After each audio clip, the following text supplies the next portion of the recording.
La empresa nacional de celulosas en Pontevedra recibe la visita de Su Excelencia el Jefe del Estado Generalísimo Franco, que va a inaugurar el complejo industrial de Lourizán. Está situado a 2 kilómetros de Pontevedra y ocupa una extensión de 20 hectáreas. La materia prima que se emplea es la madera de pino negral, procedente de toda la región gallega. La producción inicial de pasta de papel está calculada en 30.000 toneladas métricas al año.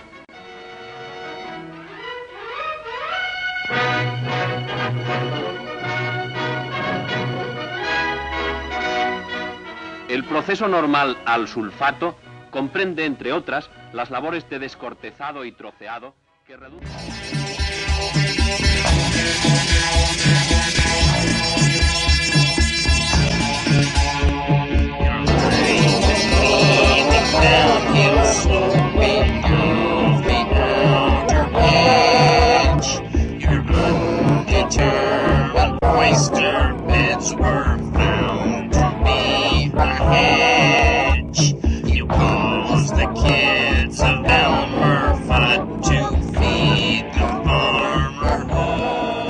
O complexo ENCE en Nosa ocupa máis de 500.000 metros cadrados de superficie marítima productiva da ensenada de Lourizán, o que equivale a máis da mitade da totalidade dos parques de cultivo da Meixa de Carril, que veñen a supoñer un total de 1.500 millóns de pesetas de facturación anual.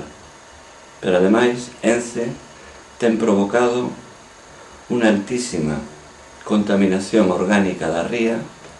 A ría de Pontevedra é a que máis carbono orgánico ten nos seus fondos mariños de todas as rías galegas, e tamén unha contaminación importantísima de metales pesados, aí está o caso de mercurio, e de derivados organoclorados.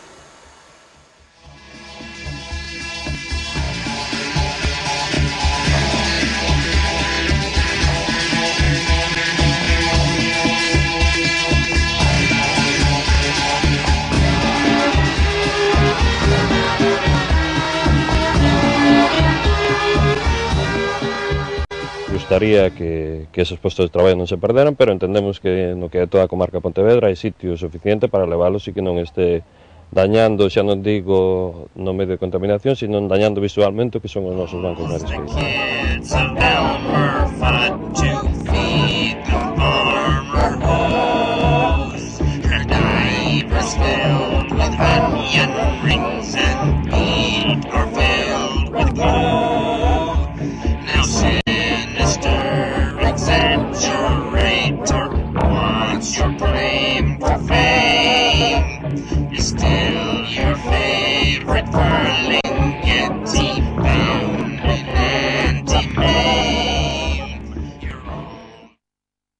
Desde o Goberno Municipal de Pontevedra defendemos o traslado de ENCE da súa ubicación actual na ría de Pontevedra con argumentos medioambientais, urbanísticos e mesmo de modelo de cidade.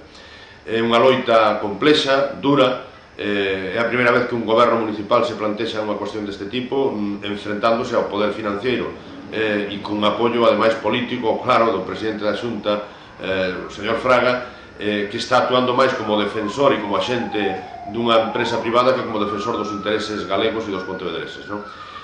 Estamos vendo, con todo, a luz ao final do túnel. Cada vez son máis os cidadáns que apostan por a posición que defende o Goberno Municipal de Pontevedra. Por lo tanto, estamos ilusionados en conseguir que nun plazo razonable de tempo poidamos recuperar definitivamente a ría de Pontevedra para os usos que debeu ter sempre, e non para unha empresa que está contaminando e afectando negativamente á saúde e aos intereses xerais do Concello de Pontevedra.